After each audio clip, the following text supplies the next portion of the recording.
part of this tremendously designed workshop. Voice of Balochistan ने इसको बहुत मेहनत से कंडक्ट किया, एक बहुत स्ट्रेटिजिकली इम्पॉर्टेंट जगह के ऊपर ख़वातीन के हवाले से, फिर मीडिया के हवाले से और फिर उसमें पाकिस्तान की आइडेंटिटी को इंटैक्ट करने के हवाले से बात करना यकीनन it's one of few big challenges.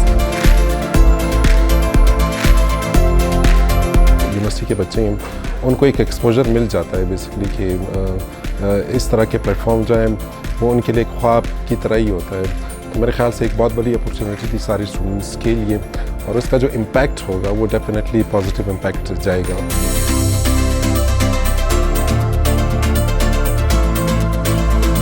Event था वो ख़वातीन और लड़कियों के हवाले से है। उसके हवाले से मेरा पहले दिन से एक राय है कि बलूचिस्तान में फ़ीमेल फील्ड में आने से कतराती हैं। आजकल के दौर में अगर वो फील्ड में नहीं भी आना चाहती तो डिजिटल प्लेटफॉर्म्स, चाहे वो वेबसाइट्स की सूरत में हों, यूट्यूब की सूरत में हों, वहाँ पर भी वो अपना रोल प्ले कर सकती हैं और जितना ज़्यादा रोल प्ले करेंगी उतना ज़्यादा बलूचिस्तान की बात होगी।